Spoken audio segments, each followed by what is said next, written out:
بسم اللہ الرحمن الرحیم. دوستو، بزرگوں اور بھائیوں، حضرت نے جو بات فرمائی، بنیادی جو بات ہے وہ ہے کہ اللہ تعالیٰ نے ہم انسانوں کو آخرت کی تیاری کے لیے پیدا کیا ہے. الکیس من دان نفسه وعمل لما بعد الموت والعاجز من اتبع نفسه هواها وتمنى على الله الامانی. اللہ کے نبی علیہ السلام کا فرمان ہے کہ تم میں سمجھدار عقل مند وہ انسان ہے جو اپنے خواہشات کو اپنے قابو میں کرے. خواہشات اللہ تعالیٰ نے ہر ایک میں رکھی ہیں. خواہشات مباح بھی ہیں، مکروہ بھی ہیں، ناجائز بھی ہیں، حرام بھی ہیں. حرام خواہشات کو پورا کرنا ہی نہیں ہے. جو مضر خواہشات ہیں ان کو بھی پورا نہیں کرنا ہے، بلکہ جو مباح خواہشات ہیں، جو جائز ہیں، ان کے پیچھے بھی نہیں پڑنا ہے.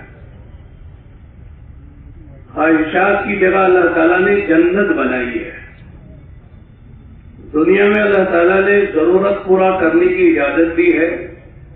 مقصد آخرت کی تیاری ہے.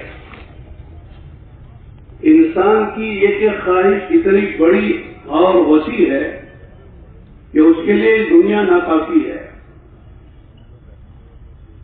علماء نے لکھا ہے کہ انسان کی 4 بڑی بڑی خواہشیں ہیں جو کسی انسان کی آج تک پوری نہیں ہوئی.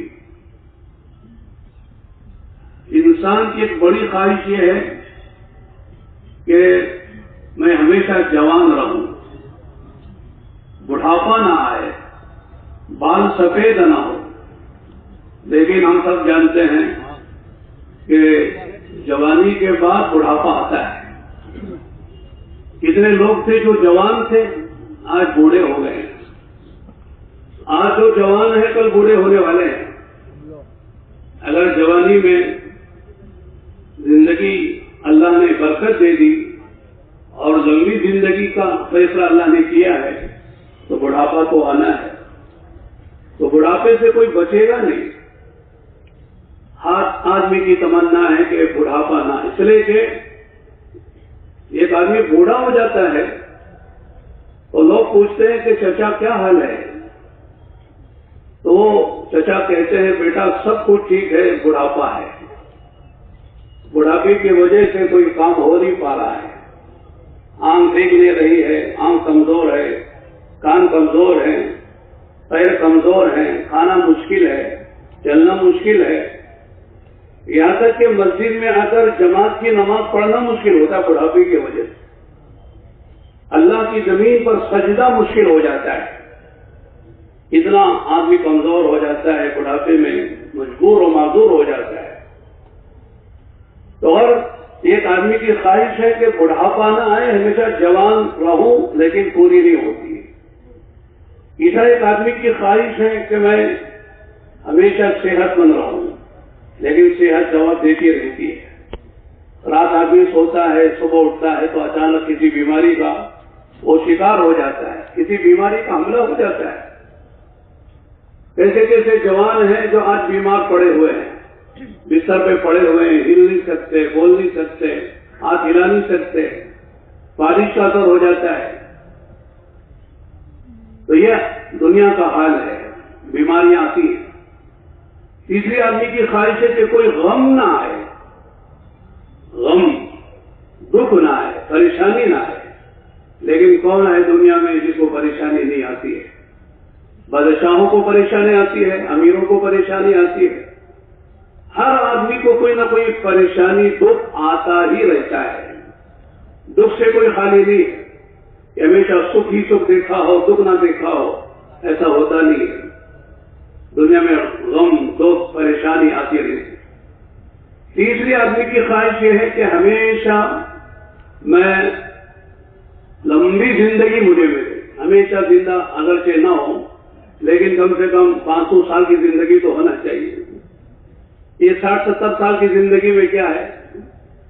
آدمی 60-70 سال محنت کر کے ایک مکان بناتا ہے, 2-2.5 کروڑ کا مکان بناتا ہے, جب آرام سے رہنے کا وقت آتا ہے تو دنیا سے چلا جاتا ہے اور جا کے آدمی قبر میں سو جاتا ہے. دنیا والے کہتے ہیں بھائی اتنا شاندار مکان بنایا, آرام سے رہنے کے زمانے میں قبر میں جا کے سو گیا.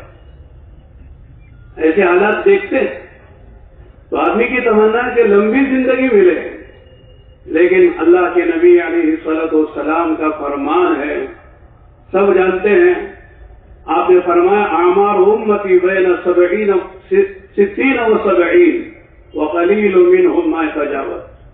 میری امت کی عمریں 50, 60, 70 سال کے درمیان میں ہیں, بہت کم لوگ ہیں جو آگے نکلتے ہیں. لہذا ہم بھی جانتے ہیں اگر کسی کا انتقال ہوتا ہے لوگ پہلے یہ پوچھتے کیا عمر تھی. اگر بتایا جاتا ہے کہ 40 سال تھے, 45 سال تھے, 50 سال کے اندر, تو لوگ ذرا افسوس کرتے ہیں بھائی جلدی چلے گئے. لیکن اگر بتایا جاتا ہے کہ صاحب 90 سال کی تھی, 80 سال کی تھی, لیکن کوئی بات نہیں, وقت پڑ گئے ہیں. 100 سال اگر ہو جائے تو لوگ کہتے صاحب اب تک زندہ رہے, عجیب بات ہے, اسی لمبی زندگی پائی. تو لمبی زندگی جی کر رہنا لوگوں کے لیے تعجب کا سبب ہے.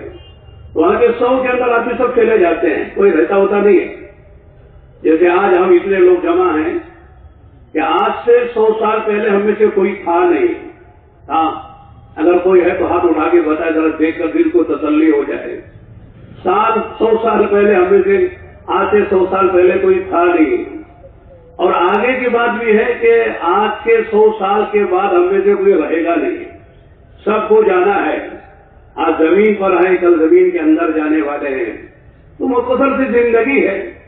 تو 4 خواہشیں ہیں جو انسان کی کبھی دنیا میں پوری نہیں ہوتی ہیں, لیکن الحمدللہ ثم الحمدللہ اللہ تعالیٰ نے ایمان دیا ہے, اور ایمان ہی کی برکت سے آدمی کی آخرت بنے گی اور آدمی جہنم سے بچے گا اور جنت میں جائے گا. فرمایا کہ جب جنتی جنت میں جائیں گے تو اللہ تعالیٰ کی طرف سے اعلان ہوگا. کیا اعلان ہوگا؟ اذا دخل اهل الجنة الجنة ينادي مناد ان لكم ان تشبوا فلا تحرموا ابدا وان لكم ان تنعموا فلا تبسوا ابدا وان لكم ان تصحوا فلا تسقموا ابدا وان لكم ان تحيوا فلا تموتوا ابدا. یہ 4 خواہشیں جو دنیا میں کسی کی پوری نہیں ہوئی, اللہ تعالیٰ جنت میں داخل کرنے کے بعد اعلان فرمائیں گے, او میرے جنتی بندو. ایک جگہ تو قرآن میں کہا یا ایتھا النفس المطمئنہ ارجعی الی ربک راضیۃ مرضیہ وادخلی فی عبادی وادخلی جنتی. او نفس مطمئنہ, یا ایتھا النفس المطمئنہ, یعنی نفس مطمئنہ جانتے ہیں آپ حضرات کہ جو نیکی کر کے جسے اطمینان قلب حاصل ہو جائے, نیکی کر کے خوشی میسر آئے, نیکی کرنے کے بعد خاص طرح کی فرحت محسوس کی جائے, یہ نیکی ہی سے ہوتا ہے. فرمایا کہ اے نفس مطمئنہ میں تجھ سے راضی اور تو مجھ سے راضی. فرمایا کہ تو نے بندگی کا حق ادا کر کے, میں نے بندگی کے لیے پیدا کیا تھا اور بندگی کا حق ادا کر کے بندہ بن کر میرے پاس آیا ہے. لہذا آج میرے بہت سارے لاکھوں کروڑوں بندے, انبیاء بھی ہیں اس میں, اور جو ہے صحابہ بھی ہیں, صدیقین بھی ہیں, شہداء بھی ہیں, صالحین بھی ہیں, سارے نیک بندے بندگی کا حق ادا کر کے میرے پاس آئے ہیں. فادخلی فی عبادی, میرے بندوں میں شامل ہو جا. اور کہاں جانا ہے؟ وادخلی جنتی, میری جنت میں داخل ہو جا. فرماتے کہ اللہ تعالیٰ پکاریں گے, ندا دیں گے اور خوشخبری سنائیں گے کہ میں تجھ سے راضی اور تو مجھ سے راضی ہو گیا ہے. آج میرے دوستوں اللہ تعالیٰ کی طرف سے انعامات کی بارش ہوگی. اللہ تعالیٰ فرمائیں گے میرے بندو جو مانگو میں دینے کو تیار ہوں. دنیا میں جو مانگا کچھ ملا کچھ نہیں ملا, کچھ خواہشیں سارے دل میں پیدا ہوئی, کچھ پوری ہوئی کچھ پوری نہیں ہوئی. لیکن آج اعلان ہے وَلَكُمْ فِيهَا مَا تَشْتَهِي أَنفُسُكُمْ وَلَكُمْ فِيهَا مَا تَدَّعُونَ نُزُلًا مِّنْ غَفُورٍ رَّحِيمٍ وَلَكُمْ فِيهَا مَا تَشْتَهُونَ آرزو کرو گے وہ سب دیں گے. کیوں دیں گے؟ فرمایا اس لیے کہ تم اللہ کے مہمان ہو، اللہ تمہارے میزبان ہے. اللہ کا مہمان، اللہ میزبان. ہم لوگ دلی آتے ہیں، کہیں ہماری جماعتیں بیرون میں جاتی ہیں تو لوگ ہمارا کتنا اکرام کرتے ہیں. مہمان آ گئے، ہمارے ہندوستان سے مہمان آ گئے، ہندوستان کی جماعت آ گئی، ہمارے اکابر آ گئے، ہمارے بزرگ آ گئے، کتنا اکرام ہوتا ہے مہمان ہونے کے خاطر. فرمایا کہ جب ہم اللہ کے مہمان ہوں گے، اللہ ہمارا میزبان ہوگا، تو اللہ تعالیٰ کی طرف سے میزبانی کیسی ہوگی؟ نزلا من غفور الرحیم. جو اللہ غفور بھی ہے، رحیم بھی ہے. غفور ہے، معاف کر کے جہنم سے بچا لیا. رحیم ہے، رحم کر کے جنت میں داخل کر دیا. لہذا اب وہ جو کچھ مانگو گے سب ہم تم کو دیں گے. تو میں کر رہا تھا اللہ تعالیٰ کی طرف سے اعلان ہوگا، آج ہمیشہ کی جوانی ہے، بڑھاپا نہیں ہے. ہمیشہ جوان رہو گے، بڑھاپا نہیں ہے. ہمیشہ صحت مند رہو گے، بیماریاں نہیں ہیں. ہمیشہ خوشیوں میں رہو گے، ہمیشہ عزتوں میں رہو گے. اور میں آج کوئی ذلت یا کوئی غم کی بات نہیں ہوگی. اور آگے کی بات فرمایا کہ ان لکم ان تحیوا فلا تموتوا ابدا. ہمیشہ زندہ رہو گے، کبھی موت نہیں آئے گی. دنیا میں آدمی سب کچھ کرتا ہے، جیسے حضرت نے فرمایا کہ دنیا سے دنیا بنا رہا ہے تو دنیا چھوڑ دے گی، یہ ہم دنیا کو چھوڑ کے چلے جائیں گے. جب ماں کے پیٹ سے آئے تھے کچھ لے کر نہیں آئے، خالی ہاتھ آئے تھے. رونے کے علاوہ کچھ آتا نہیں تھا. کیا آتا تھا؟ بدن کے کپڑے بھی نہیں تھے، رونا ہی تو آتا تھا. رونے ہی میں ساری ہماری حاجتیں اور ہماری روٹی پوری ہوا کرتی تھی. چنانچہ جیسے ماں کے پیٹ سے آنے والا ہر بچہ، لڑکا ہو لڑکی ہو، کالا ہو یا گورا ہو، عربی ہو یا عجمی ہو، فرماتے خالی ہاتھ آتا ہے. اس طرح دنیا سے جانے والا سب چھوڑ کر جاتا ہے. کہتا یہ میرا مال ہے، یہ میرا بنگلہ ہے، یہ میری کاریں ہیں، یہ میرا بینک بیلنس ہے، یہ میرا سونا چاندی ہے، یہ میری حکومت ہے، یہ فلاں و فلاں ہے. دنیا میں کہتا تھا، لیکن آج سب چھوڑ کر خالی ہاتھ دنیا سے چلا جاتا ہے. فرمایا کہ آدمی عقل مند کون ہے؟ فرمایا الکیس من دار نفسہ وعمل لما بعد الموت. عقل مند آدمی، سمجھدار آدمی وہ ہے کہ جو اپنے نفس پر قابو پائے، اپنے خواہشات کے پیچھے نہ پڑے. ارأیت من اتخذ الہہ ہوا کا مصداق نہ بنے. اللہ فرماتے کیا دیکھا آپ نے اس آدمی کو جس سے اپنی خواہشات کو اپنا خدا بنا رکھا ہے. یہ جو خدا کی بات ماننی چاہیے، خدا کی اطاعت کرنی چاہیے، خدا کو راضی کرنا چاہیے، اس طرح اپنے نفس کی بات مانتا ہے، اپنے نفس کی اتباع کرتا ہے، اپنے نفس کو خود کرنے کے فکر میں لگا ہوا ہے. فرماتے ہیں یہ آدمی ناکام ہے. ارأیت من اتخذ الہہ ہوا. اصل تو راضی اللہ کو کرنا ہے. میرے دوستو، اسلام نام ہے ماننے کا اور مسلمان نام ہے ماننے والے کا. مسلمان کسی حال میں آزاد نہیں ہے، غیر مسلم کو آزادی ہے، اس لیے کہ اس کی دنیا ہی جنت ہے. جیسے حدیث میں آتا ہے الدنیا سجن المؤمن و جنت الکافر. یہ دنیا کی خصوصیات میں یہ خصوصیت یہ ہے کہ جنت میں ہر آدمی جانے کے بعد وہاں سے نکلنا نہیں چاہتا. خالدین فیہا لا یبغون عنہا حولا. خالدین فیہا کے معنی نکالے نہیں جائیں گے. دو ہی شکلیں ہیں، آدمی نکال دیا جائے یا خود نکل جائے. فرمایا خالدین فیہا، جنت ایسی جگہ ہے جہاں سے نکالا نہیں جائے گا اور وہاں سے آدمی کو نکلنے کی طبیعت بھی نہیں ہوگی، نکلنے کی خواہش بھی نہیں ہوگی. ہم سب جانتے ہیں دنیا میں کوئی بہتر سے بہتر جگہ چلے جائیں، سنتے تھے پیرس بڑا خوبصورت شہر ہے، فرانس کا کیپٹل ہے. الحمدللہ ہم بھی 2-3 مرتبہ گئے. اب جانے کے بعد جی بھر گیا ہے. پیرس دیکھ لیا ہے، پیرس شہر دیکھ لیا ہے، وہاں کام کر لیا ہے، اور ساری چیزیں دیکھ لی ہیں، لیکن وہاں اب جانے کو صرف دیکھنے کے لیے، اس شہر کو دیکھ کر جو ہے اپنے آپ کو جو ہے خوش کرنے کے لیے جانے کی طبیعت نہیں چاہیے. الگ بات ہے کہ مشورہ ہو جائے اور جب وہاں جانے کا تقاضا ہو جائے تو جائیں گے، لیکن پیارس دیکھنے کے ارادے سے جانے کا طبیعت نہیں کرتی ہے، اس لیے کہ دیکھ لیا ہے دنیا کے کسی مقام پر خوبصورت سے خوبصورت ترین آپ جگہ چلے جائیے، 2-3 مرتبہ جانے کے بعد جی بھر جاتا ہے، مزید جانے کا جی نہیں چاہتا ہے۔ لیکن فرمایا جنت میں جنتی اتنے سال رہیں گے لا تعد ولا تحصى، جس کو حد و شمار میں لا نہیں سکتے، اتنے لاکھوں اربوں کھربوں، بلکہ ہمیشہ رہنے کے باوجود اس کا جی نہیں بھرے گا۔ لا يبغون عنها حولا، پہ بہت رہ گئے، بہت دیکھ لی جنت، نہریں بھی دیکھ لی، غلمان بھی دیکھ لیے، محلات بھی دیکھ لیے، حوریں بھی دیکھ لی، سب دیکھ لیا ہے، کہیں اور جائے تو کہاں جائے گا؟ 2 ہی ٹھکانے ہیں، جنت ہے یا جہنم ہے۔ لہذا جنت سے جائے گا کہاں جائے گا؟ جہنم میں جائے گا، وہاں کوئی تیسرا ٹھکانا بھی نہیں ہے۔ اس لیے آدمی کا طبیعت نہیں چاہے کہ جنت سے نکلنے کی، ہمیشہ ہمیشہ رہے گا۔ دوسری بات کیا ہے؟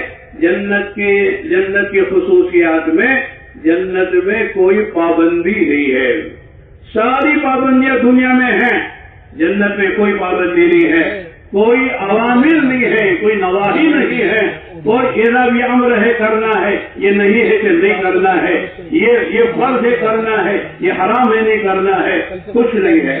وہاں نماز نہیں ہے، روزہ نہیں ہے، حج نہیں ہے، تبلیغ بھی نہیں ہے، 4 مہینے چلہ بھی نہیں ہے، 2.5 گھنٹے بھی نہیں ہے، 6 روزہ بھی نہیں ہے، کھانا ہی کھانا ہے، موج ہی موج ہے، مزے ہی مزے ہیں، وہاں کوئی کام ہے ہی نہیں سوائے اپنی خواہشات کے پورا کرنے کے۔ اس لیے میرے دوستو، جنت یہ ہے وہ جگہ ہے جہاں جانے کے بعد آدمی کبھی نکلنا نہیں چاہتا ہے۔ فرمایا میرے دوستو، جو آدمی دنیا میں جی لگاتا ہے اور دنیا سے نکلنا نہیں چاہتا ہے، اس کا مطلب یہ ہے کہ اس نے دنیا کو جنت بنانے کا ارادہ کیا ہوا ہے، اس کی جنت وہ بھول گیا ہے جو اصل جنت ہے۔ اور اسی طرح جو دنیا میں آزاد رہنا چاہتا ہے، کھانا آزادی سے، پینا آزادی سے، کمانا آزادی سے، خوشی میں آزادی، غم میں آزادی، جوانی میں آزادی، دیکھنے میں، بولنے میں، سننے میں، پکڑنے میں، تمام اعمال میں، افعال میں آزاد ہے، اس کا مطلب یہ ہے کہ وہ دنیا کو جنت بنانا چاہتا ہے۔ اسے فرمایا غیر مسلم تو ٹھیک ہے، وہ دنیا میں آزاد ہے اور دنیا میں جی لگاتا ہے، لیکن مسلمان آزاد نہیں ہے، مسلمان دنیا سے جی نہیں لگاتا ہے۔ اس لیے حدیث میں فرمایا حب الدنیا راس کل خطیئہ، دنیا کی محبت تمام برائیوں کی جڑ بنیاد ہے۔ جتنی برائی آدمی کرتا ہے یہ دنیا کی محبت کی وجہ سے کرتا ہے۔ جھوٹ کیوں بول رہا ہے؟ جھوٹ بول کے پیسہ کیوں کما رہا ہے؟ ڈنڈی کیوں مار رہا ہے؟ مال میں ملاوٹ کیوں کر رہا ہے؟ سودی کاروبار کیوں کر رہا ہے؟ رشوت کیوں لے رہا ہے؟ بیوہ یتیموں کا مال کیوں کھا رہا ہے؟ اپنی بہنوں کا وراثت میں مال کیوں نہیں دے رہا ہے؟ آپ سب جگہ دیکھ لیں، آپ کو پتا چلے گا یہ دنیا کی محبت ہے جو سارے گناہوں پر آمدہ کر رہی ہے۔ اسی طرح فرائض ادا نہیں کر رہا ہے، نماز میں نہیں آ رہا، اذان کی آواز سن رہا ہے، حی علی الصلاۃ حی علی الصلاۃ حی علی الفلاح حی علی الفلاح، آؤ نماز کے لیے، آؤ نماز کے لیے، آ جاؤ نماز میں کامیابی ہے، لیکن دکان چھوڑ کے مسجد میں نہیں آ رہا ہے، آفس چھوڑ کے مسجد میں نہیں آ رہا ہے، محفلیں چھوڑ کر مسجد میں نہیں آ رہا ہے، بستر چھوڑ کر مسجد میں نہیں آ رہا ہے۔ یہ دنیا کی محبت ہے۔ کروڑوں کا مال اس کے پاس ہے، اس کے پاس لاکھوں کی زکات ہے، لیکن زکات کیوں نہیں دے رہا ہے؟ مال کی محبت میں نہیں دے رہا ہے۔ سوچ رہا ہے اگر یہ کروڑ کی زکات میں نہیں نکالی 2.5 لاکھ روپے دینے پڑیں گے، 2.5 لاکھ کا میرا خسارہ ہو جائے گا، اس لیے زکات ادا نہیں کر رہا ہے مال کی محبت کی وجہ سے۔ اسی طرح سے حج فرض ہو چکا ہے اور زندگی میں ایک ہی مرتبہ حج فرض تھا، لیکن وہ بھی ادا نہیں کر رہا ہے۔ سوچ رہا حج پہ جاؤں گا 4 لاکھ روپے ہو جائیں گے، اگر کمیٹی سے جاؤں گا، اگر پرائیویٹ سے جاؤں گا تو 8 لاکھ 10 لاکھ روپے ہو جائیں گے، اتنا میرا خسارہ ہو جائے گا۔ یہ سوچ کر آدمی نہ حج کر رہا ہے، نہ جو ہے وہ زکات ادا کر رہا ہے، نہ پر نمازیں پڑھ رہا ہے، اس لیے کہ مال کی محبت ہے۔ اس لیے میرے دوستوں بھائیوں فرمایا دنیا کی محبت تمام برائیوں کی جڑ بنیاد ہے۔ اس لیے اللہ کے راستے میں خرچ کرو۔ خرچ کرنے کی بات بار بار آئی ہے قرآن کریم میں، آپ دیکھیں پڑھیں، ہر جگہ جہاں بھی اللہ تعالیٰ نے خرچ کی بات کہی ہے وہاں 2 باتوں کا اہتمام فرمایا ہے۔ ایک بات تو فرمائی خرچ کرتے ہیں یا کرو اس میں سے جو ہم نے تم کو دیا ہے. کیا مطلب ہے؟ تمہارے جیب سے خرچ کرنے کو نہیں کہہ رہے, تمہاری ملکیت سے خرچ کرنے کو نہیں کہہ رہے, بلکہ جو ہم نے تم کو دیا ہے اس میں سے خرچ کرو. ایک آدمی نے میرے پاس 2 لاکھ روپے امانتاً رکھے ہیں, وہ کہتا بھائی 50,000 اس کو دے دو, 50,000 اس کو دے دو, تو مجھے دینا کہ نہیں دینا؟ غم کرنا, بھائی 50 1 لاکھ روپے نکل کے میرے پاس سے, خوش ہونا چاہیے. اور اپنا امانت میرے پاس تھی, اب امانت کا بوجھ ہلکا ہو گیا. اس طرح میرے دوستو اللہ کہہ رہے انفقوا مما رزقناکم یا ایھا الذین آمنوا انفقوا مما رزقناکم من قبل ان یأتی یوم لا بیع فیہ ولا خلۃ ولا شفاعۃ والکافرون هم الظالمون. ایمان والوں سے کتاب ہے, اے ایمان والوں خرچ کرو وہ دن آنے سے پہلے جس دن نہ خرید و فروخت ہوگی, نہ دوستیاں ہوگی, نہ سفارش ہی چلے گی. یہ 3 ہی راستے ہیں. آگے سے کام بناتا ہے, خرید و فروخت کے ذریعے سے کام بناتا ہے, یا دوستیوں سے کام بناتا ہے, یا سفارش کے ذریعے سے کام بناتا ہے. فرمایا قیامت میں نہ دوستیاں چلے گی, نہ سفارش چلے گی, نہ کوئی خرید و فروخت کا مسئلہ ہوگا. آج خرچ کر لو, آج خرچ کرنے کا دن ہے. ایک تو فرمایا مما رزقناکم مما رزقناہم, شروع میں الف لام میم جو شروع آیتیں ہیں اللہ فرماتے ہیں ھدی للمتقین الذین یؤمنون بالغیب ویقیمون الصلاۃ ومما رزقناہم ينفقون. یہ کتاب متقیوں کے لیے ہدایت ہے. متقی کون ہیں؟ الذین یؤمنون بالغیب, جو غیب پر ایمان رکھتے ہیں. جنت نہیں دیکھی اس پر ایمان ہے, جہنم نہیں دیکھی ایمان ہے. ہم نے اللہ کو نہیں دیکھا, اللہ پر ایمان ہے. فرشتوں کو نہیں دیکھا, فرشتوں پر ایمان ہے. ہم نے رسولوں کو نہیں دیکھا, رسولوں پر ایمان ہے. ہم نے قیامت کو نہیں دیکھا کہ آنے والی ہے, اس پر ہمارا ایمان ہے. اگر جنت کا باغ بنے گی, جہنم کا باغ بنے گی, ہم نے نہیں دیکھا ہے, اس پر ہمارا ایمان ہے. میرے دوستو الذین یؤمنون بالغیب ویقیمون الصلاۃ, نماز قائم کرتے ہیں, ومما رزقناہم ينفقون, ہم نے جو کچھ ان کو دیا ہوا ہے اس میں سے خرچ کرتے ہیں. اللہ مولانا نے وہ آیت عام طور سے حضرت پڑھتے ہیں کہ قارون کو اللہ نے خزانے دیے تھے. اللہ نے کیا کہا وَابْتَغِ فِيمَا آتَاكَ اللَّهُ الدَّارَ الْآخِرَةَ وَلَا تَنْسَ نَصِيبَكَ مِنَ الدُّنْيَا وَأَحْسِنْ كَمَا أَحْسَنَ اللَّهُ إِلَيْكَ وَلَا تَبْغِ الْفَسَادَ فِي الْأَرْضِ إِنَّ اللَّهَ لَا يُحِبُّ الْمُفْسِدِينَ. جو کچھ اللہ نے تجھے دیا ہے, دیکھو یہاں غور کرنے کی بات ہے. وَابْتَغِ فِيمَا آتَاكَ اللَّهُ الدَّارَ الْآخِرَةَ, قوم نے کہا تھا, قارون سے کہا, کیا کہا؟ لا تفرح ان اللہ لا يحب الفرحین. مال پہ پرانا نہیں, مال پہ گھمنڈ نہ کرنا, مال کی وجہ سے لوگوں کو حقیر نہ سمجھنا, اپنے کو بڑا نہ سمجھنا, اس لیے کہ اللہ تعالیٰ اترانے والوں کو پسند نہیں فرماتے. پھر آگے قوم نے کہا تھا کہ وَابْتَغِ فِيمَا آتَاكَ اللَّهُ الدَّارَ الْآخِرَةَ, اللہ نے جو کچھ تجھے دیا ہے اس سے آخرت بنا ہے. تو معلوم ہوا کہ اللہ نے جو کچھ ہمیں دیا ہے دولت کی شکل میں ہے, صحت کی شکل میں ہے, مال کی شکل میں ہے, اور جوانی کی شکل میں ہے, صحت کی شکل میں ہے, علم کی شکل میں ہے. جو نعمتیں اللہ نے ہمیں دی ہے, فرمایا اس کا مقصد یہ ہے کہ آج اپنی جوانی سے, اپنی دولت سے, اپنی صحت سے, اپنی طاقت سے, اپنے علم سے اپنی آخرت بنا لے. یہی آدمی عقل مند انسان ہے. اس میں میرا دوست فرما ایک بات تو میں نے عرض کی, جہاں بھی اللہ تعالیٰ نے خرچ کرنے کی بات فرمائی ہے وہاں یہ فرمایا کہ جو ہم نے تم کو دیا ہے اس میں سے خرچ کرو. اور آگے عجیب بات ہے, دوسری بات کیا فرمائی؟ مما رزقناکم, مما رزقناہم, من کا لفظ لائے ہیں. من علماء جانتے ہیں یہ تبعیض کے لیے, یعنی پورا مال خرچ کرنے کو نہیں کہہ رہے, جو ہم نے دیا ہے اس میں سے تھوڑا کرو, پورا نہیں کرنے کو کہہ رہے ہیں, تھوڑا تھوڑا خرچ کرو. اس لیے آپ دیکھتے ہیں زکوٰۃ فرض ہے, لیکن کتنی فرض ہے؟ 40 لاکھ روپے کسی کے پاس ہے, صرف 1 لاکھ روپے دینا ہے. 1 کروڑ روپے اس کے پاس ہے, صرف 2.5 لاکھ روپے دینا ہے. 40 کروڑ روپے اس کے پاس ہے, صرف 1 کروڑ روپے دینا ہے. باقی سب اس کا مال ہے, وہ جیسے چاہے شریعت کی روشنی میں خرچ کرے, باقی نہ مال ہے اس کا. تو مانا کہ تھوڑا خرچ کرنے کو کہہ رہے, لیکن آج ہمارا عجیب حال ہے، خرچ کرنے میں مشکل ہوتا ہے، آدمی سمجھتا ہے میرا مال ہے، میرا مال ہے۔ اس لیے عقل مندی کا تقاضا کیا ہے کہ جو کچھ اللہ نے دیا ہے اس سے آدمی آخرت بنا لے۔ آخرت بنانے والا ہی فرمایا عقل مند انسان ہے۔ اللہ نے دعوت دی ہے، کیا فرمایا؟ یا ایھا الذین آمنوا اتقوا اللہ ولتنظر نفس ما قدمت لغد واتقوا اللہ ان اللہ خبیر بما تعملون۔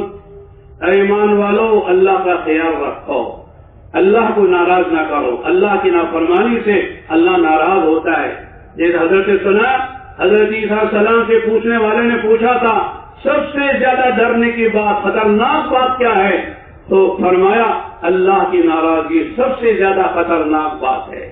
اللہ ناراض ہو گئے، آدمی جس حال میں خدا اللہ تعالیٰ اسے ناکام کر دے۔ حکومت میں ہے، اللہ ناکام کر دیں گے۔ اگر وہ بڑی بڑی منڈی تجارت کی منڈیوں میں ہے، خدا ناکام کر دیں گے۔ بڑے بڑے باغات کا مالک ہے، خدا ناکام کر دیں گے۔ بڑی بڑی اکثریت کا مالک ہے، اللہ ناکام کر دیں گے۔ اللہ نے سارے قصے قرآن میں ہمیں سنائے ہیں۔ یہ قارون ہے، خزانوں کا مالک تھا، اللہ ناراض ہوئے تو اللہ نے ناکام کر دیا۔ یہ شداد جنت بنائی تھی شداد نے، اللہ نے اس کی جنت کے ساتھ اسے برباد کر دیا۔ فرعون تھا اور نمرود تھا، حکومتوں کے مالک تھے، اللہ ناراض ہوئے، اللہ نے برباد کر دیا۔ قوم سبا وہ باغات کی مالک تھی، اللہ نے ناکام و برباد کر دیا۔ قوم شعیب جو ہے وہ بڑی بڑی تجارت کی منڈیوں کی مالک تھی، اللہ تعالیٰ ناراض ہوئے، اللہ نے برباد کر دیا۔ اس لیے میرے دوستو، اللہ کی ناراضگی سب سے بڑی ڈرنے کی چیز ہے۔ اسے فرمایا اللہ کو ناراض نہ کرنا۔ سب سے بڑی چیز کیا ہے؟ اللہ کا راضی ہو جانا۔ اللہ راضی ہو گئے، جھوپڑے میں بھی کامیاب کر دیں گے، اللہ دیہات میں بھی کامیاب کر دیں گے، محل میں بھی خدا کامیاب کر دیں گے، تجارت میں حکومت میں خدا کامیاب کر دیں گے۔ جہاں آدمی ہے، جس حال میں ہے، اگر اللہ راضی ہو گئے اللہ کامیاب کر دیں گے۔ اس لیے اللہ کو راضی کرنے کی فکر کرنا، اللہ ناراض نہ ہو۔ اس لیے فرمایا اللہ دعوت دے رہے، کیا دعوت دے رہے؟ وَلْتَنْظُرْ نَفْسٌ مَا قَدَّمَتْ لِغَدٍ۔ تم میں سے ہر آدمی غور کرے، سوچے، محاسبہ کرے، کل کے لیے اس نے کیا کوشا تیار کیا ہوا ہے۔ آج ہر آدمی محنت جو کر رہا ہے، اگر غور کیا جائے وہ مستقبل ہی کے لیے محنت کر رہا ہے، فیوچر ہی کی فکر میں لگا ہوا ہے۔ آج کا فکر زیادہ نہیں ہے، کل آنے والا زمانہ، کل آنے والے دن، اس میں کیا کیسے کامیاب ہونا ہے، کیسے راحت سے رہنا ہے، اسی کی فکر ہے، اسی کی فکر ہے۔ لیکن غور کرنے کی بات یہ ہے کہ مستقبل کون سا ہے، اسے سمجھنے میں غلطی ہو رہی ہے۔ لوگوں نے مستقبل کیا سمجھا ہے؟ میرے بچوں کا مستقبل جوانی ہے اور میرا مستقبل بڑھاپا ہے۔ بس جب بچوں کا جوانی کا زمانہ اچھا گزر جائے، میرا بڑھاپے کا زمانہ اچھا گزر جائے، اسی کی فکر میں لوگ محنت کر رہے ہیں۔ لیکن لوگ بھول گئے اصل ہمارا مستقبل مرنے کے بعد ہے۔ یہ چھوٹا سا زمانہ ہے۔ اب بچپن میں تھے، لڑکپن میں آئے، جوانی میں آئے، بڑھاپے میں آئے، بس 70-60 کی زندگی گزر جائے گی۔ لیکن وہ زمانہ جس میں کوئی ساتھ نہیں دے گا، آج بھوکا میں ہوں کوئی کھلا دے گا، مجھے پیاس لگی کوئی پلا دے گا، میرے پاس کپڑے نہیں کوئی پہنا دے گا، میں بیمار ہوں کوئی علاج کرا دے گا، میرے پاس مکان نہیں کوئی جھوپڑا دلا دے گا، کوئی نہ کوئی میرا کام کر دے گا۔ لیکن جب میں قبر میں جاؤں گا میرے ساتھ کون آئے گا؟ میرے چاہنے والے، میرے بچے، میرے بھائی، میرے بڑے چھوٹے، دوست احباب، سب یہ کہہ کر ڈال دیں گے منہا خلقناکم وفیہا نعیدکم ومنہا نخرجکم تارۃ اخری۔ ہم نے تم کو اسی مٹی سے بنایا تھا، اسی مٹی میں لے جا رہے ہیں، اسی مٹی سے دوبارہ اٹھائیں گے۔ یہ ہمارے ساتھ یہ کہہ کر چلے جائیں گے، 40 قدم بھی نہیں جائیں گے۔ حدیث میں آتا ہے منکر نکیر آ کے سوال کریں گے، 3 سوال ہوں گے، کیا؟ من ربوں کا، ما دینوں کا، من نبیوں کا۔ تمہارا رب کون، تمہارا دین کیا ہے اور تمہارے نبی کون ہیں؟ اگر مرنے سے پہلے اس کی تیاری کی ہے، رب کو پہچاننے کی محنت کی ہے، دین پر چلنے کی محنت کی ہے، اللہ کے نبی کی سنتوں کو سینے اور اپنے دل و دماغ پہ یہ لگایا ہے اور اپنی زندگی نبی کی سیرت کی، نبی کی زندگی سے میل کھلائی ہے، یہ سنت بھی چھوڑی ہے، سنت کو جو ہے دل و جان سے محبوب رکھتا ہے تو صاف کہے گا ربی اللہ دین الاسلام، نبی محمد صلی اللہ علیہ وسلم میرا رب اللہ ہے، میرا دین اسلام ہے اور میرے نبی حضرت محمد الرسول اللہ صلی اللہ علیہ وسلم ہے۔ جواب دے دے گا۔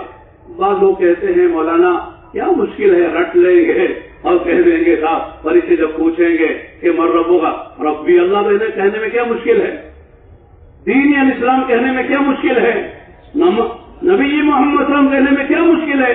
یہ 3 سوال ہو گئے، معلوم ہو گیا ہے، اس کے جواب رٹ کے چلے جائیں گے یا کہہ دیں گے ذرا لکھ کر میرے کاپی میں میرے خبر میں رکھ دینا، آسانی سے جواب دے دیں گے۔ لوگوں کو دھوکہ ہوتا ہے، ایسا نہیں ہوگا۔ اندر جو چیز ہے وہی باہر نکلے گی۔ ایک چھوٹی سی کارگزاری میں سناتا ہوں۔ ہماری جماعت آسٹریلیا گئی تھی، برسبن ایک بڑا شہر ہے، وہاں ایک مصری عالم نے ہماری دعوت کی، ہماری جماعت کی، چنانچہ ناشتے میں بڑی شاندار دعوت کی ان کی۔ اس کے بعد بیٹھے گفتگو کر رہے تھے، اتنے میں ان کے کندھے پر ایک طوطا، عربی طوطا آ کے بیٹھا۔ عربی میں طوطے کو ببغا کہتے ہیں۔ چنانچہ انہوں نے طوطے کو کچھ سکھایا تھا، سلام کرنا، کلمہ پڑھنا، آنے والے مہمانوں کا استقبال کرنا۔ اس نے کہا کہ یا ببغا جا ضیوف من الہند سلم علیہم وقل لا الہ الا اللہ، اگر ہندوستان سے مہمان آئے ہیں سلام کرو اور ان کو کلمہ سناؤ۔ ماشاءاللہ وہ طوطے نے ہم کو سلام بھی کیا اور کلمہ بھی سنایا۔ اب ہم کو کوئی جو ہے یعنی بات کرنے کے لیے کوئی موقع چاہیے، کوئی بہانہ چاہیے، تو ہم نے سن لیا۔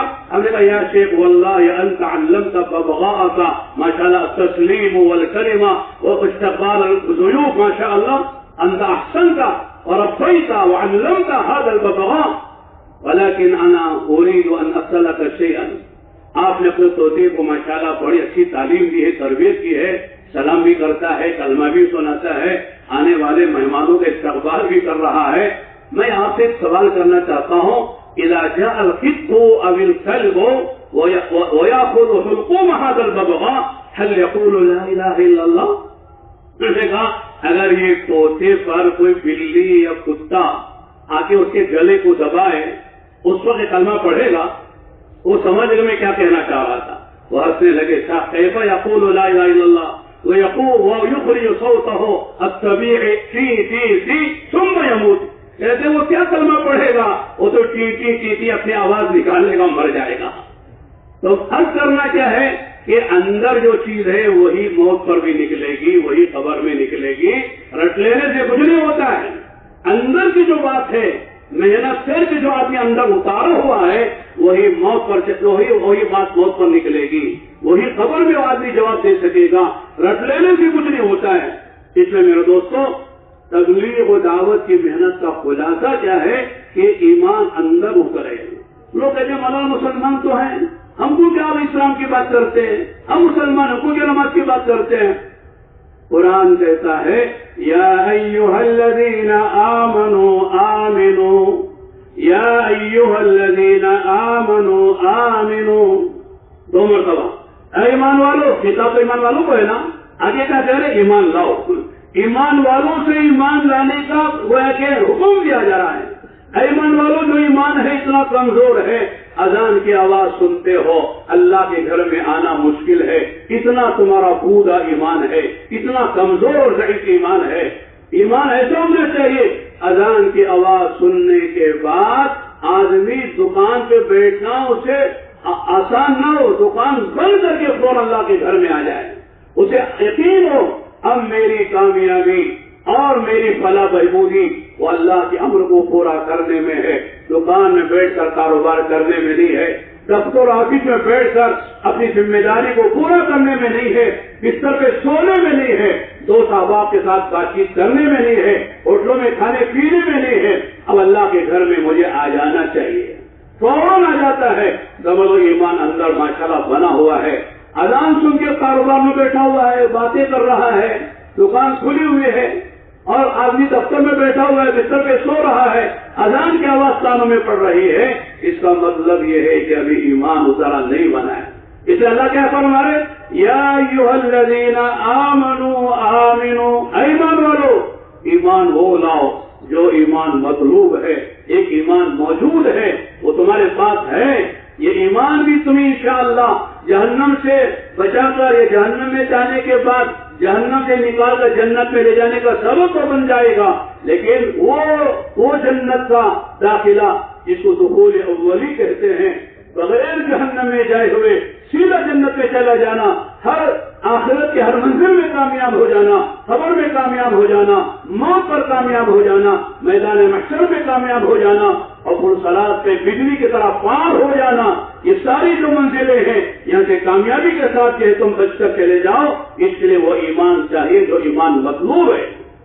آدمی ایمان ایسا بنائے کہ آدمی راستے میں جا رہا ہے، غیر محرم سامنے آ گئی، نگاہ نیچے ہو جائے۔ اللہ نے ایمان والوں سے کہا ہے قل للمؤمنین یغضوا من ابصارہم ویحفظوا فروجہم، کہو ایمان والوں سے اپنے نگاہ نیچے کرے۔ نعرے کے نیچے کرنے کا حکم کیوں ہے؟ ایسی چیزیں سامنے آئیں گی تبھی تو حکم دیا جا رہا ہے، غیر محرم آئیں گی، بے پردہ آئیں گی، آریات کاسیات مائلات ممیلات کا مزاح بن کے آئیں گی، وہ کھینچے گی اپنی طرف، لیکن ایمان کا تقاضا یہ ہے اگر واقعی ایمان بنا ہوا ہے آدمی کی نگاہ نیچے ہو جائے گی۔ اسی طرح میرے دوستو ہر جگہ وہی بات ہے، آدمی کاروبار میں بیٹھا ہوا ہے، آدمی جھوٹ بولے تو آدمی کو 10,000 کا نفع ہوگا، سچائی کے ساتھ کرے تو 1,000 کا نفع ہوگا۔ یہاں امتحان ہے، سچ بول کر 9,000 کا نقصان اٹھا لیتا ہے، 1,000 کو اکتفا کر لیتا ہے، یا جھوٹ بول کر 10,000 کما لیتا ہے۔ یہاں امتحان ہے، کاروبار میں امتحان ہے، راستہ میں چلتے ہوئے امتحان ہے، اسی طرح اپنی آفس و دفتر میں بیٹھ کر امتحان ہوتا ہے، ایمان کا کتنا بنا ہوا ہے۔ اس لیے میرے دوستو ایمان بنانا ہے۔ بہت سے لوگ کیا سمجھتے ہیں جیسا جو ہے میں جو ہے پٹھان ہوں تو میرا بیٹا بھی پٹھان ہی پیدا ہوگا، میں سید ہوں میرا بیٹا بھی سید ہی ہوگا۔ لوگ کہتے ہیں نا میرے ابا سید ہے میں بھی سید، میرے ابا صدیقی میں بھی صدیقی، میرے ابا فاروقی میں بھی فاروقی۔ ٹھیک ہے نسب میں یہ چلتا ہے، لیکن اگر میرے ابا ڈاکٹر ہے تو میں ڈاکٹر بن جاؤں گا بغیر محنت کے، میرے ابا عالم ہے مفتی ہے بغیر محنت کے میں عالم مفتی بن جاؤں گا، میرے ابا انجینئر ہے پائلٹ ہے بغیر محنت کے میں انجینئر پائلٹ بن جاؤں گا، محنت کرنی پڑے گی۔ اسی طرح میرے دوستو میں خاندانی مسلمان تو ہوں الحمدللہ، اس میں کوئی شبہ نہیں ہے، میرے ابا میرے دادا پردادا سب مسلمان ہیں، لیکن مجھے بھی مسلمان رہنے کے لیے محنت کرنی پڑے گی۔ اسلام میرے اندر آئے، ایمان میرے اندر آئے، اس کی ایک محنت ہے تبلیغ و دعوت کے نام سے۔ یہ لوگ سمجھتے کہ صاحب نماز سیکھنے کی چیز ہے، روزہ سیکھنے کی چیز ہے، حج کے مسائل سیکھنا ہے، زکات کے مسائل سیکھنا ہے، وضو غسل کے مسائل سیکھنے ہیں، لیکن یہ ایمان سیکھنے کے بعد کیا ہے؟ مسلمان پیدا ہو گئے مسلمان رہیں گے مسلمان مریں گے، ایمان بھی سیکھنا پڑتا ہے۔ صحابہ کیا کہتے تھے؟ تعلمنا الایمان ثم تعلمنا القرآن، ہم نے قرآن پہلے ایمان سیکھا پھر ہم نے قرآن سیکھا، یعنی ہم نے اپنا ایمان بنایا، اپنا یقین بنایا، پھر احکام آتے چلے گئے، ہم احکام پہ عمل کرتے چلے گئے، عوامی رائے ہم نے قبول کر لیا، نواحی رائے ہم نے اجتناب کر لیا، جو حکم آتا چلا گیا ہم اس پر عامل بن گئے، ایمان اس پر عملہ کر رہا تھا۔ اور میرے دوستو دین آسان ہے ہم سب بولتے ہیں، لیکن چل کیوں نہیں رہے ہیں؟ دین آسان کے لیے دین مشکل ہے؟ ارے فرائض کتنے آسان ہیں، نماز جو ارکان اسلام میں سب سے اہم رکن ہے، اللہ نے کتنا آسان کیا ہوا ہے کہ 5 نمازیں ہیں، 5 نمازوں کے اوقات آپ ملا لیں، زیادہ سے زیادہ 2 گھنٹے، باقی 22 گھنٹے آدمی فری ہے، 2 گھنٹے نماز کے لیے نکالو۔ اور نماز فرض ہے تو قیام فرض ہے، وضو فرض ہے، کپڑے کا پاک ہونا فرض ہے، قبلے کا رخ ہونا فرض ہے، یہ سارے فرائض ہیں نا۔ لیکن اگر آدمی کو مجبوری ہے، معذوری ہے، قیام نہیں کر سکتا، بیٹھ کے پڑھنے کی اجازت ہے، رکوع سجدہ نہیں کر سکتا، اشارے سے پڑھنے کی اجازت ہے، اشارے سے پڑھ لو۔ وضو کے لیے پانی نہیں ہے، یا آدمی بیمار ہے، پانی کے باوجود آدمی وضو نہیں کر سکتا ہے، تو خیر تیمم کر کے نماز پڑھ لو۔ آدمی کے پاس پاک کپڑے نہیں ہیں، پانی بھی نہیں ہے، ان کپڑوں کو پاک کرنے کے لیے فرمایا اسی ناپاک کپڑوں میں نماز پڑھ لو، ہو جاتی ہے۔ بعض مرتبہ آدمی کے پاس ایسا ہوتا ہے اتفاق کبھی کبھی ریل یہ کیس پیش آتے ہیں، ایک آدمی ایسی حالت میں پہنچ گیا اس کے پاس نہ پاک کپڑے ہیں نہ ناپاک کپڑے ہیں. کیسے ہوا؟ آدمی جا رہا تھا سفر میں، راستے میں کئی ڈاکوؤں نے مل کر اس کا سامان بھی لے لیا، اس کے قیمتی کپڑے بھی اتار لیے، سوٹ تھا یا شیروانی تھی کیا وہ بھی اتار ننگا کر کے چھوڑ دیا. ادھر خاصا ایسا پیش آ گیا. اب نماز کا وقت آ گیا، اثر کی نماز کا وقت آ گیا. مثال کے طور پر کپڑے نہیں ہیں، پاک کپڑے بھی نہیں، ناپاک کپڑے بھی نہیں ہیں، کہ نماز چھوڑ دے گا کہ نہیں نماز نہیں چھوڑو، نماز پڑھو، لیکن بیٹھ کر پڑھ لو، اشارے سے پڑھ لو، قیام نہ کرو، رکوع نہ کرو، سجدہ نہ کرو، بیٹھ کر نماز پڑھ لو، نماز ہو جاتی ہے. اللہ نے کتنا آسان کیا ہوا ہے. اسی لیے ایک آدمی کو قبلے کا پتہ نہیں ہے، ایسا موسم ہے قبلے کا پتہ نہیں چل رہا ہے، کوئی بتانے والا بھی نہیں ہے، کمکاج بھی نہیں ہے، کیا کرنا؟ اور کیا دماغ پہ زور ڈالیے، جس کو کہتے تحری کرنا. آدمی نے زور ڈالا دماغ پہ، ادھر ادھر سوچا، اس کے بعد سوچا کہ ادھر قبلہ ہوگا، بجائے ادھر کے ادھر مچھلی طرح اس کا ذہن چلا گیا پوری طرح، ادھر سے نماز پڑھ لی. ایک آدمی دور سے دیکھ کے آیا نماز پڑھتے ہوئے، ادھر نماز پڑھ رہا ہے، اسے سلام پھیرنے کے بعد آگے کہتا ہے حضرت آپ نے جو نماز پڑھی ہے وہ خلاف کعبہ پڑھی ہے، قبلہ ادھر ہے، قبلہ ادھر نہیں ہے. تو کیا کہا شریعت کیا کہتی؟ نماز ہو گئی، دہرانے کی ضرورت نہیں ہے. کتنا آسان ہے ہمارا دین. نماز جیسی اتنا محتم بشان اللہ کامر فرماتے وہ بھی اللہ نے آسان کر دیا ہے. اسی طرح زکات سال میں ایک مرتبہ ہے، وہ بھی 40واں حصہ ہے، 2.5% ہے. دینا کسی ہے، بھائیوں کو دو، بہنوں کو دو، اپنے چچا ماموں کو دو، خالہ پھوپھی کو دو، ساس بہو کو دو، داماد کو دو. اگر وہ مستحق ہیں کہاں اپنے خاندان کو دے لو.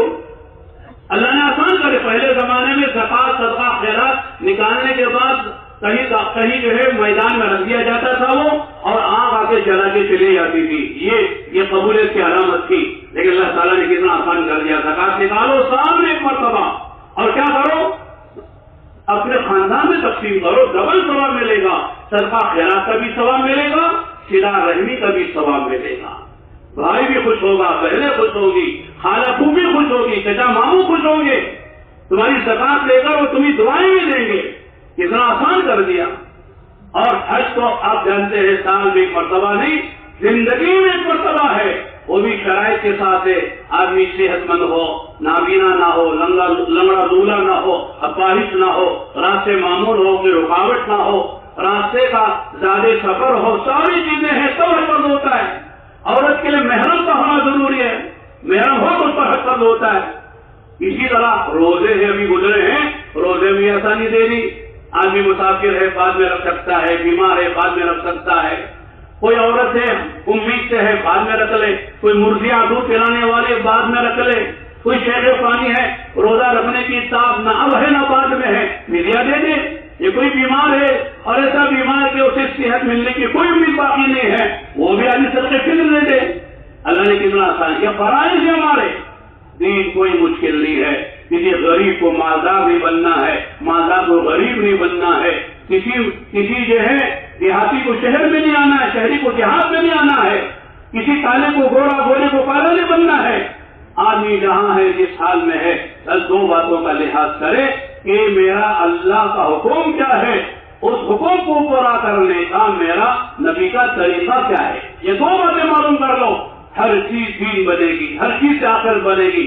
آدمی سو رہا ہے اس سے دین بنے گا، کھا رہا ہے دین بنے گا، استنجا بیت الخلا جا رہا دین بنے گا، اپنے بچے کو اٹھا کے پیار کر رہا ہے دین بنے گا، بیوی کے منہ میں لقمہ دے رہا دین بنے گا، کاروبار ایکسپورٹ امپورٹ کا کاروبار کر رہا ہے صداقت و امانت کے ساتھ دین بنے گا.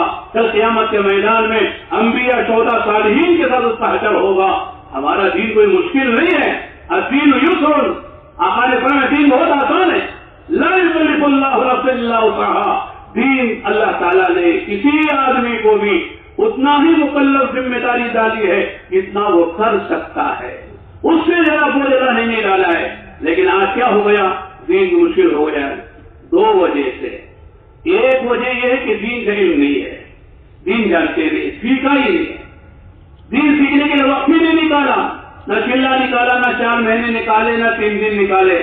کاروبار میں ایسے مشغول ہو گئے. کہتے مولانا بہت بزی لوگ ہیں، مجھے جانے کی فرصت نہیں ہے. دنیا میں لوگ ایسے لگ جاتے ہیں, کیا کہتے ہیں, مولانا بہت بزی ہیں, بیت الخلاء میں بھی فون پہ بات کرنی پڑتی ہے, اتنے فون آتے ہیں, بزی ہیں, فرصت نہیں ہے دین سیکھنے کے لیے. میں کہتا ہوں جو بات آدمی سیکھ لیتا ہے مشکل سے مشکل آسان ہے, جو چیز آدمی سیکھتا نہیں ہے آسان سے آسان بھی مشکل ہے کہ نہیں. میں مثال دیتا ہوں سمجھنے کے لیے. سائیکل چلانا آسان ہے کہ مشکل ہے؟ بولو. ہوائی جہاز اڑانا مشکل ہے نا. اگر کسی پائلٹ نے ماشاء اللہ جو ایک بر اعظم سے دوسرے بر اعظم وہ ہوائی جہاز لے کے جاتا ہے, جمبو جیٹ طیارہ 800 مسافر, ان کا سامان 15 گھنٹے 16 گھنٹے, اللہ ہم نے سفر کیا 15-16 گھنٹے کا, تو آدمی جاتا ہے. لیکن اس سے کہا جائے گا پائلٹ صاحب آپ تو اتنا شاندار پائلٹ اڑاتے ہیں, چیک اپ بھی کرتے, لینڈنگ بھی کرتے ہیں, بہت اچھا, آپ کو ماشاءاللہ ذرا سائیکل چلا کے دکھائیے. اسے سائیکل نہ سیکھی ہو تو چلائے گا وہ. ہوائی جہاز اڑا رہا ہے لیکن سائیکل نہیں چلا سکتا. کیوں؟ سائیکل سیکھی نہیں ہے. اگرچہ کہ سائیکل مشکل نہیں ہے اور وہ آسان تھی, ہوائی جہاز کا چلانا مشکل تھا, سیکھ لیا تو آسان ہو گیا, نہیں سیکھی سائیکل تو سائیکل چلانا مشکل ہو گیا. اسی طرح میرے دوستوں ہمارے بچے چھوٹے چھوٹے, ہمارے نوازے پوترے ہوتے ہیں, بچہ سائیکل چلاتے کہ نہیں چلاتے؟ 4-5-6 سال کے بچے ایسے سائیکل چلا کے دکھاتے ہیں کہ صاحب اگلا پہیا یعنی اگر ہینڈل چھوڑ کے چلاتے ہیں, ہاتھ چھوڑ کے چلاتے ہیں, اگلا پہیا اٹھا کے چلا کے دکھاتے ہیں, 2-3 بچوں کو آگے پیچھے بڑھا کے چلاتے ہیں, سرکس دکھاتے ہیں. کیوں؟ بچوں نے سیکھ لیا ہے تو آسان ہو گیا. اسی طرح میرے دوستوں دین کا بھی مسئلہ ہے, دین سیکھ لو تو آسان ہی آسان ہے, نہ سیکھو تو مشکل ہی مشکل ہے. کتنے بچے ہمارے ایسے ہیں, ہمارے شاگرد ہیں, ان کی بچی کرناٹک میں شیموگا میں ہے, 7 سال کی بچی ہے, اس نے اپنے ماں باپ کے پاس 6 مہینے میں پورا قرآن حفظ کر لیا ہے. 7 سال کی بچی, ماں باپ کے پاس ماحول دیا, ماں باپ نے محنت کی, 6-7 سال کی بچی نے 6 مہینے میں پورا قرآن حفظ کر کے سنایا اور ہم نے اس کا قرآن سنا, اس کو انعام بھی دیا. تو بچے حافظ بن جاتے ہیں محنت کی وجہ سے. لیکن اسی بچے کے دادا صاحب, نانا صاحب, والد صاحب, چچا صاحب انہوں نے محنت نہیں کی ہے تو ان کو جو ہے سورہ فاتحہ میں غلطیاں ہوتی ہیں, 10-20 سورتیں یاد نہیں ہوتی ہیں. سورہ کہف, یاسین, سورہ واقعہ اور سورہ سجدہ وغیرہ یاد ہونا تو دور کی بات ہے, حافظ ہونا تو دور کی بات ہے, کیوں محنت نہیں کی ہے. اس میں میرے دوستوں تبلیغ میں کہتے ہیں وقت نکالو, دین سیکھنے کے لیے وقت نکالو, یہ ہماری ضرورت ہے. مولانا 2 باتیں کہیں, ہر آدمی کی ذمہ داریاں 2 ہیں, ایک اپنے دین پر استقامت ہے اور ایک اپنے دین کی نصرت ہے. اپنے دین پر خود چلنا استقامت کے ساتھ, کوئی عمل نہ چھوٹے, کوئی فرض نہ چھوٹے, کوئی واجب نہ چھوٹے, کوئی سنت نہ چھوٹے, کوئی مستحب نہ چھوٹے.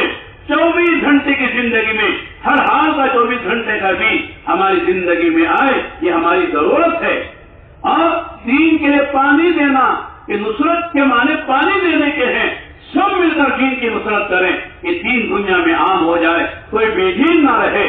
ہر ایک کو اللہ تعالیٰ دین پر چلنے کی استعداد پیدا کرے. اس کے لیے محنت کرنا, جان دینا, مال دینا, وقت دینا, اپنی صلاحیتوں کو کھپانا, یہ ہماری ذمہ داری ہے. قرآن کریم میں اللہ فرماتے ہیں ان اللہ اشترى من المؤمنین انفسهم واموالهم بان لهم الجنہ.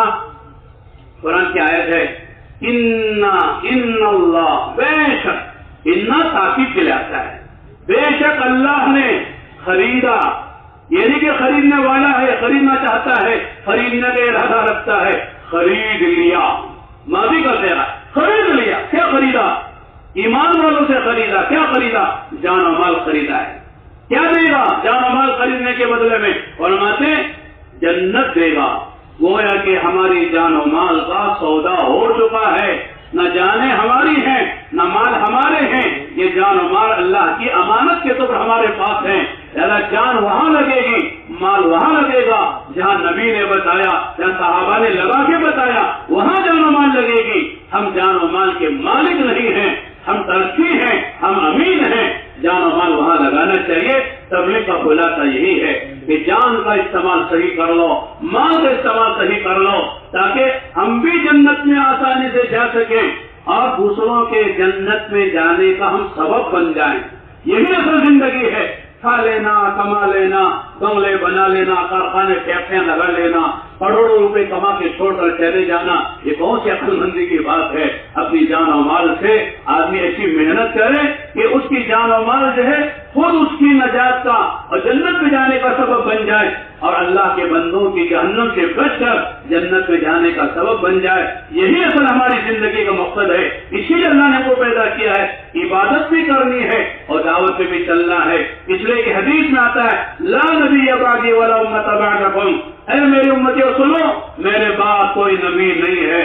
جب نبی نہیں ہے کوئی امت بھی نہیں ہے، اس لیے تم آخری امت ہو، میں آخری نبی ہوں. یہ میرا کام تمہارے حوالے کر کے جا رہا ہوں. صحابہ نے صحابہ ادا کر دیا. اس میں میرے دوستوں قیامت تک کے لیے ذمہ داری اس امت پر ڈالی گئی ہے. اس امت کی فضیلت اسی بنیاد پر ہے. کنتم خیر امت اخرجت للناس تأمرون بالمعروف وتنهون عن المنکر وتؤمنون باللہ، کہ تم بہترین امت ہو، ساری امتوں میں سب سے افضل ہو، سب سے اعلیٰ ہو، سب سے بالا ہو، سب سے عظیم ترین ہو. کیوں؟ اس لیے کہ اللہ نے تم کو سارے عالم کے انسانوں کی نفع رسانی کے لیے تو پیدا کیا ہے. جیسے مولانا فرما بھوکا ہے کھلانا، یہ بھی نفع ہے. پیاسا ہے پلانا، یہ بھی نفع ہے. کوئی بیمار ہے دوا کھلا کے علاج کرا دینا، یہ بھی نفع کی بات ہے. کوئی آدمی پڑھانا ہے، ننگا ہے، کپڑے پہنا تو یہ بھی نفع ہے. لیکن اصل نفع کی چیز یہ ہے کہ اسے آخرت کے عذاب سے بچا لو. اس کو بچانے کا کیا طریقہ ہے؟ اسے دیندار بناؤ، اس کو عوامی پر لے کر آؤ، اسے نواحی سے بچا لینا. یہ اصل اس پر یہ احسان ہے، یہ اس کو اصل نفع پہنچانا ہے. اس لیے ہمارے اجتماع ہوتے ہیں، ہمارے جوڑ ہوتے ہیں، مشورے ہوتے ہیں، شہر کے سطح پر بھی ہوتے ہیں، صوبے کے سطح پر بھی ہوتے ہیں. ابھی ہمارے کرناٹک میں ماشاءاللہ بیلگام ضلع کا ہمارا رمضان کے بعد آخری اجتماع تھا. جمعرات جمعے میں اجتماع تھا. وہ اجتماع کر کے ہم آئے ہیں، ہمارے فاروقی کے ساتھ میں بھی آیا ہوں. چنانچہ ہماری چھوٹا سا ضلع ہے، اس میں 60,000 آدمی ضلع کے جمع ہوئے. یہ ضلع ہے، پورا صوبہ نہیں ہے. 60,000 آدمی جمع ہوئے ہیں. اجتماع سے پہلے 125 جماعتوں نے کام کیا ہے. اب اجتماع سے الحمدللہ تقریباً 54 جماعتیں، جس میں سے 11 جماعتیں 4 مہینے کی نکل رہی ہیں اور 44 جماعتیں چلنے کی نکل رہی ہیں. ان کے مسافر ہوئے اللہ کے راستے میں نکلے. کل 9:30 بجے ہماری وہاں موجودگی تھی. ماشاءاللہ دعا ہوئی، لہذا ہم وہاں سے نکل آج صبح میں آئے ہیں. اس میں میرے دوستوں دلی تو ماشاءاللہ پورے ملک کا دل ہے. دل تو ہے، پورے ملک کا ایک دل ہے. یہاں جیسے فکریں ہوگی، جیسے کام صحیح نہج سے ہوگا، صحیح مشوروں سے ہوگا، انشاءاللہ سارے ملک میں، سارے عالم میں کام پھیلے گا، خیر پر پھیلے گا. اور آپ کی قربانی سے انشاءاللہ امت استفادہ کرے گی، فائدہ اٹھائے گی. اس لیے ہمت کر کے بولے انشاءاللہ 4 مہینے کے لیے اللہ کے راستے میں نقد اس اجتماع سے چلنے کے لیے کون حضرات تیار ہیں؟ ذرا کھڑوں کا جماعتیں ہو تو جماعتیں بولے، افراد ہے تو افراد بولے. ماشاءاللہ بھائی اسی طرح سکون سے بیٹھے رہیں اور اپنے اپنے نام پیش فرمائیں. 4 مہینے کے لیے اپنے آپ کو پیش فرمائیں. جماعتیں بھی بولے، افراد بھی بولے. تمام خطوں میں تشکیل والے موجود ہیں دور، وہ حضرات وہیں پر آپ کا نام لکھیں گے. بھائی نام فرمائیے، ذرا زور سے بتائیے. بھائی تھوڑی دیر تشکیل رکھے، تشکیل کا عمل مکمل ہو جائے تو انشاءاللہ ضروریات سے فارغ ہونے کے لیے وقت دیا جائے. ماشاءاللہ بولتے رہیں. ہر جگہ تشکیل والے موجود ہیں. اپنا نام ان تشکیل والوں کو لکھا جائے.